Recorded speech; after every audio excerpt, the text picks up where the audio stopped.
உல்டாப்பூர்னு பேர் கொண்ட ஒரு கிராமம் இருந்தது. அங்க எல்லா விஷயங்களும் தலைகீழா இருந்தது. வீடு தலைகீழா இருந்தது.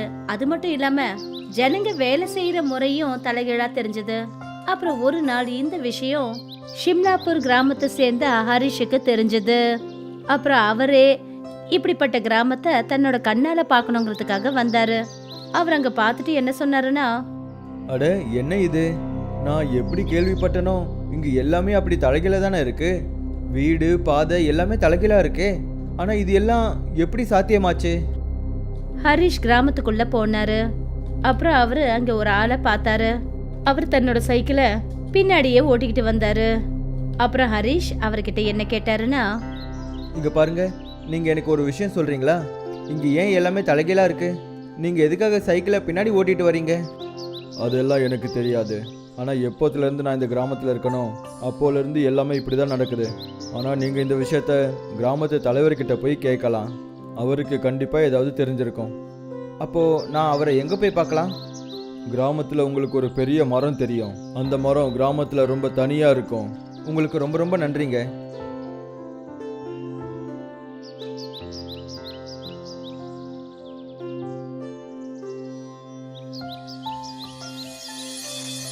ஹரிஷ் அந்த இடத்துல இருந்து அந்த மரத்துக்கிட்ட போய் சேர்ந்தாரு. அந்த இடத்துல தான் அந்த கிராமத்தோட தலைவர் நின்றுட்டு இருந்தாரு. ஹரிஷ் அவர்கிட்ட போய் அவர்கிட்ட என்ன கேட்டாருன்னா, நீங்க எனக்கு ஒரு விஷயம் சொல்றீங்களா? இங்க வீடு கிணறு எல்லாம் மரம் எல்லாமே என் தலைகீழா இருக்கு. அப்புறம் எதுக்காக இந்த மரம் மட்டும் ரொம்ப தனியா இருக்கு? இங்க பாருப்பா, நீ எங்க இருந்து வர? அப்புறம் நீ எதுக்காக இதை தெரிஞ்சுக்க நினைக்கிற? நான் ஷிம்லாப்பூர் கிராமத்துல இருந்து வரேன். நான் ஒரு விஷயம் கேள்விப்பட்டேன், இங்க எல்லாமே தலைகீழா இருக்குன்னு. அதை பார்க்கறதுக்காக தான் நானே இங்கே வந்துட்டேன். இங்கே வந்ததுக்கப்புறம் எல்லா பொருட்களையும் நானே என் கண்ணால் இப்போ பார்த்துட்டேன். அதனால தான் தெரிஞ்சுக்கணும்னு நினைக்கிறேன், இங்கே இருக்கிற எல்லா பொருட்களும் ஏன் தலைகீழா இருக்கு. அப்புறம் நான் கிராமத்துக்கு போய் எல்லாத்தையும் எழுதி அதை கிராமத்தில் எல்லாருக்கும் தெரியப்படுத்துவேன். இங்கே பாருப்பா, எனக்கு எல்லா விஷயம்லாம் தெரியாது. ஆனால் எனக்கு தெரிஞ்ச விஷயம் என்னன்னா, ஒரு தடவை ஒரு ரிஷி இருந்தார். அவர் இந்த கிராமத்தில் இருக்கிற பெரிய ஆலமரத்து கீழே உட்காந்து தியானம் பண்ணிக்கிட்டு இருந்தார். ஆனால் ஏதோ ஒரு காரணத்தால் அவர் இந்த கிராமத்துக்கு சாபம் கொடுத்துட்டாரு. அந்த காரணத்தால் தான் இந்த கிராமத்தில் இருக்கிற எல்லா பொருட்களும் இப்படி தலைகீழாயிடுச்சு. ஆனால் அவர் எதுக்காக சாபம் கொடுத்தாரு? அப்புறம் அந்த சாபத்தை எப்படி முறிக்கிறது? இங்கே பாருப்பா, அது எனக்கும் தெரியாது. ஒருவேளை நீ இதை தெரிஞ்சுக்கணும்னா நீ கிராமத்தில் இருக்கிற நூலகத்துக்கு போய் நீ அதை தேடி பார்த்துக்கோ. அங்கே உனக்கு ஏதாவது கிடைக்க வாய்ப்பு இருக்கு. உங்களுக்கு ரொம்ப ரொம்ப நன்றிங்க. ஹரிஷ் அந்த இடத்துல இருந்து கிராமத்து லைப்ரரிக்கு போனாரு.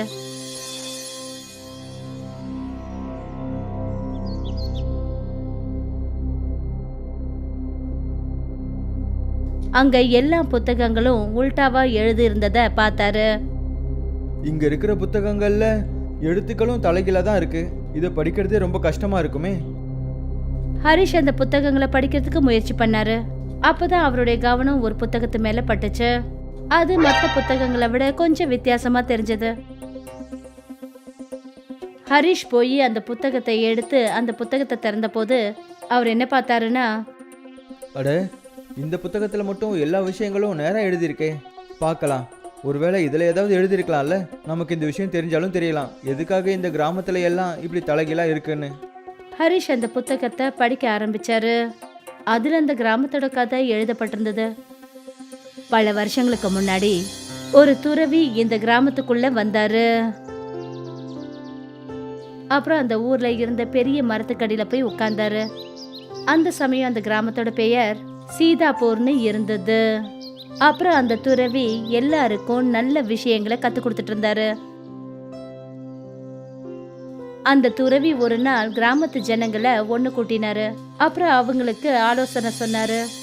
கிராமத்து ஜனங்களே, நான் உங்க எல்லாரையும் எதுக்காக இங்க வர சொல்லியிருக்கேன்னா, உங்க எல்லாருக்கும் கிராமத்துல நடக்கிற வேட்டையை பத்தி சொல்றதுக்காக தான் வர சொன்னேன். நீங்க எல்லாரும் வாயில்லாத பிராணிகளை வேட்டையாடிட்டு இருக்கீங்க. அதை இப்பவே நிறுத்திடுங்க, இல்லைன்னா அதுக்கான பலனை நீங்க மொத்த கிராமமும் அனுபவிக்க வேண்டியிருக்கும். இந்த விஷயத்தை கேட்டதும் சில பேர் ஒருத்தருக்குள்ள ஒருத்தர் பேசிக்கிட்டாங்க. இந்த சாது இந்த கிராமத்துக்கு வந்து கொஞ்ச நாள் தான் ஆகுது, அதுக்குள்ள இவர் சொல்ற பேச்சை நம்ம கேட்கணும்னு நினைக்கிறாரா? நீ சரியா தான் சொல்ற. நாம நம்மளோட வேட்டையை யாருக்காகவும் நிறுத்தக்கூடாது. சரி வா, நம்ம வேட்டைக்கான வேலையை நம்ம காட்டுக்குள்ள போய் முடிச்சிட்டு வந்துடலாம். கிராமத்து ஜனங்க அந்த துறவியோட பேச்சை கேட்கவே இல்லை. அப்புறம் மறுபடியும் வேட்டையாடுறதுக்கான எல்லா வலைகளையும் அந்த காட்டுக்குள்ள கொண்டு போய் விரிச்சாங்க. அப்புறம் ஒரு நாள் அந்த துறவி அந்த காட்டுக்குள்ள வந்துட்டு இருந்தாரு. இந்த கிராமத்து ஜனங்க எல்லாரும் அதிகமா வேட்டையாட நினைக்கிறாங்க. அவங்க இது எல்லாத்தையும் அவங்க ஆசைக்காக பண்ணிக்கிறாங்க. ஆனா ஒண்ணு, வாயில்லாத பிராணிகளை கொல்றது ரொம்ப தப்பு. அவரு இந்த விஷயத்த சொன்ன போது அப்போ ஒரு கயிறு அவர் கால்கள்ல சிக்கிக்குச்சு. அப்புறம் அந்த கயிறு எடுத்து அந்த துறவிய மரத்துல தலைகீழா தொங்க விட்டுச்சு. நம்ம எதையோ பெருசா வேட்டையாடிட்டோம்னு நினைக்கிறேன். ஆ வாங்க போய் பார்க்கலாம். அவங்க அந்த துறவி உல்டாவா தொங்கிக்கிட்டு இருக்கிறத பார்த்ததும் அவங்க பயந்துட்டாங்க. அப்புறம் உடனே அவங்க அவரை கீழே இறக்கி விட்டாங்க. அப்புறம் மன்னிப்பு கேட்க ஆரம்பிச்சாங்க. ஆனா அந்த துறவி எதையும் கேட்காம நேரா அந்த மரத்துக்கடியில வந்தாரு. அப்புறம் தியானம் செய்ய ஆரம்பிச்சாரு. அப்புறம் சீக்கிரத்துல அந்த கிராமம் முழுக்க இந்த விஷயம் தெரிஞ்சு போச்சு. கிராமத்து ஜனங்க எல்லாரும் அந்த துறவிய பார்க்க வந்தாங்க. நாங்க பண்ண விஷயத்துக்காக தயவு செஞ்சு எங்களை மன்னிச்சிடுங்க. தியானத்துல இருந்த அந்த துறவி தன்னோட கண்களை திறந்தாரு. அவருடைய கண்கள் கோபத்துல செவந்து காணப்பட்டுச்சு. அப்புறம் அவரு கிராமத்து ஜனங்க கிட்ட சொன்னாரு, நான் உங்களுக்கு முன்னாடியே எச்சரிக்கை கொடுத்தேன். ஆனா இன்னைக்கு எனக்கு நடந்த விஷயத்த என்னால மறக்கவே முடியாது. நான் தலைகீழ தொங்கிக்கிட்டு இருக்கும்போது எனக்கு எல்லா பொருட்களும் எப்படி தலைகீழா தெரிஞ்சுதோ அதே மாதிரி நான் இந்த கிராமத்துக்கு ஒரு சாபம் கொடுக்குறேன். இந்த கிராமம் மொத்தமும் தலைகீழா மாறிடும். அப்புறம் இன்னையிலிருந்து இந்த கிராமத்தோட பேரு சீதாப்பூர்ல இருந்து உல்டாப்பூரா மாறும். கிராமத்து ஜனங்க இதை கேட்டுட்டு அவர்கிட்ட மன்னிப்பு கேட்க ஆரம்பிச்சாங்க. அதுக்கப்புறம் அவங்க வாக்கு கொடுத்தாங்க, இனிமே எப்பவுமே அவங்க வேட்டையாடுறது இல்லைன்னு. இத பார்த்துட்டு அந்த துறவிக்கு அவங்க மேல பரிதாபம் ஏற்பட்டுச்சு. அதுக்கப்புறம் அவரு அவங்க கிட்ட என்ன சொன்னாருன்னா, ஒரு நாள் வரும், அப்போ ஒரு நேர்மையான மனுஷன் உங்களோட நிலைமையை பார்த்து ரொம்ப பரிதாபப்படுவான். அவன் உங்களுக்கு உதவி பண்றதுக்கும் முயற்சி பண்ணுவான். அப்போ அவன் என்ன மாதிரியான ஒரு துறவிக்கு அவனோட கைகளால செஞ்ச உணவை கொடுக்கணும். ஆனா அந்த உணவு தயாரிக்கிறதுக்கு கிராமத்துல இருக்கிற எல்லா வீட்டுல இருந்தும் பொருள் வரணும். அன்னையில இருந்து இன்ன வரைக்கும் எல்லா விஷயங்களும் தலைகளா நடந்துட்டு இருக்கு. அந்த மரத்தை தவிர எல்லாமே. ஏன்னா அந்த மரத்துக்கடியில தான் அந்த துறவி உட்கார்ந்துருந்தாரு. அந்த துறவி கையால எழுதப்பட்டது தான் இந்த புத்தகம். இந்த புத்தகத்தை படிச்சு ஹரிஷ் தலைவர்கிட்ட போய் அவர்கிட்ட எல்லா விஷயங்களையும் சொன்னாரு. அப்புறம் என்ன சொன்னாருன்னா, ஒருவேளை இந்த சாபத்தை போக்கணும்னா நம்ம கிராமத்துல இருக்கிற எல்லா வீட்டுல இருந்தும் சாப்பாட்டுக்கான பொருட்களை வாங்கணும். நீங்க சொல்றது சரியான விஷயம்தான். நான் இன்னைக்கே இந்த கிராமத்துல இருக்கிற எல்லாருக்கும் இந்த விஷயத்த சொல்லிடுறேன். அவங்க எல்லாரும் என்ன பண்ணணுங்கிறத சொல்றேன். ஆனா அந்த மனுஷன் யாரு எங்களுக்கு உதவி பண்ணணும்னு நினைக்கிறது? தலைவரே, அது வேற யாரும் கிடையாது, அது நான் தான். நான் இங்க வந்ததுல இருந்து உங்க எல்லாரோட நிலைமையும் பார்க்கும்போது எனக்கு வருத்தமா இருக்கு.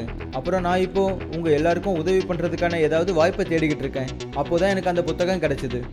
உங்களுக்கு ரொம்ப ரொம்ப நன்றி. தலைவர் கிராமத்து ஜனங்க எல்லாரையும் ஒண்ணு கூட்டினாரு. அப்புறம் எல்லா விஷயங்களையும் விவரமா எல்லார்கிட்டயும் சொன்னாரு.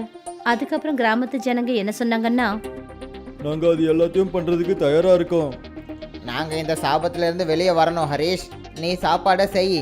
நாங்க கிராமத்து ஜனங்க எல்லாரும் சாப்பாட்டுக்கு தேவையான எல்லா பொருளையும் எல்லா வீட்டுல இருந்தும் கொண்டு வரோம். அப்படின்னா சரி, நான் 100 துறவிகளுக்காக நானே சாப்பாடு செய்கிறேன். அப்புறம் இந்த கிராமத்துக்கு இருக்கிற தலைகீழான சாபத்துல இருந்து நான் முக்தி அளிக்கிறேன். கிராமத்துல இருந்து ஒவ்வொரு வீடுகள்ல இருந்தும் ஏதாவது ஒரு பொருள் வந்தது. அப்புறம் எல்லாத்தையும் ஒண்ணு சேர்த்து ஹரிஷ் துறவிகளுக்கு சமைக்க ஆரம்பிச்சாரு. மறுநாள் கிராமத்து ஜனங்க 100 துறவிகளை வரவழைச்சாங்க உணவு சாப்பிட்றதுக்கு. சாப்பிட்டு முடிச்சதுக்கு அப்புறம் அவங்கள ஒரு துறவி தலைவர்கிட்ட என்ன கேட்டாருன்னா, என்னாச்சு தலைவரே, திடீர்னு எங்க எல்லாருக்காகவும் எதுக்காக இந்த விருந்து? பல வருஷங்களுக்கு முன்னாடி ஒரு துறவி இந்த கிராமத்துக்கு சாபம் கொடுத்துட்டாரு.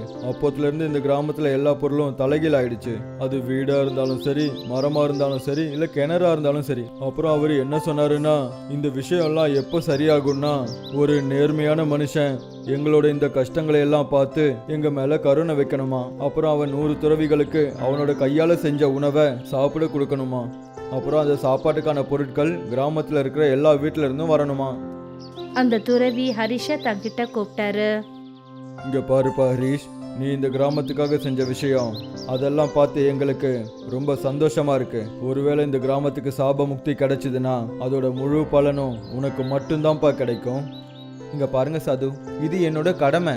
ஜனங்களுக்கு எப்பவும் நல்லதையே செய்யணும். எப்பவும் சந்தோஷமா இருப்பா. இப்படி சொல்லிட்டு அந்த துறவிகள் கிராமத்து ஜனங்களுக்கு அவங்க ஆசீர்வாதம் பண்ணாங்க. அதுக்கப்புறம் அவங்க வழியை நோக்கி போனாங்க. அதுக்கப்புறம் மறுநாள் காலையில சூரியன் உதிச்ச போது அப்போ எல்லா விஷயங்களும் நேரா மாறிடுச்சு. கிராமத்துல இருந்த ஒவ்வொரு வீடும் எல்லாம் நேரா மாறிடுச்சு. இத பார்த்துட்டு கிராமத்து ஜனங்க எல்லாரும் ரொம்ப சந்தோஷப்பட்டாங்க. அப்புறம் தலைவர் கிராமத்து ஜனங்க எல்லாரையும் ஒன்னா சேர்த்து நிக்க வச்சாரு. இங்க பாருப்பா ஹரிஷ், உனக்கு ரொம்ப ரொம்ப நன்றிகள். நீ எங்களுக்காக செஞ்ச விஷயத்த வேற யாரும் செய்வாங்களான்னு தெரியல. அதுக்கெல்லாம் எந்த அவசியமும் இல்லை தலைவரே. ஆனா நீங்க உங்க கிராமத்து ஆளுங்க கிட்ட சொல்லுங்க, அவங்க முன்னாடி செஞ்ச தப்ப மறுபடியும் செய்ய வேண்டாம்னு சொல்லுங்க. நீ சொல்றதும் சரிதான்ப்பா. அப்பதான் தலைவர் ஐயா ஜனங்க எல்லார்கிட்டயும் என்ன சொன்னாருன்னா, இந்த கிராமத்துல இன்னைக்கு அப்புறம் எப்பவும் எந்த ஒரு விலங்குகளையும் வேட்டையாடக்கூடாது. ஒருவேளை யாராவது வேட்டையாடி அவங்கள பிடிச்சோன்னா அவங்கள இந்த கிராமத்தை விட்டு வெளியே அனுப்பிடுவோம். நாங்க எப்பவும் வாயில்லாத பிராணிகளை வேட்டையாடவே மாட்டோம். அப்புறம் அதே சமயம் தலைவர் ஐயா அந்த கிராமத்தோட பேரை மறுபடியும் சீதாப்பூர்னு வச்சாரு. அப்புறம் கிராமத்து ஜனங்க எல்லாரும் அவங்களுடைய நேரான கிராமத்துல ரொம்ப சந்தோஷத்தோட வாழ்ந்தாங்க.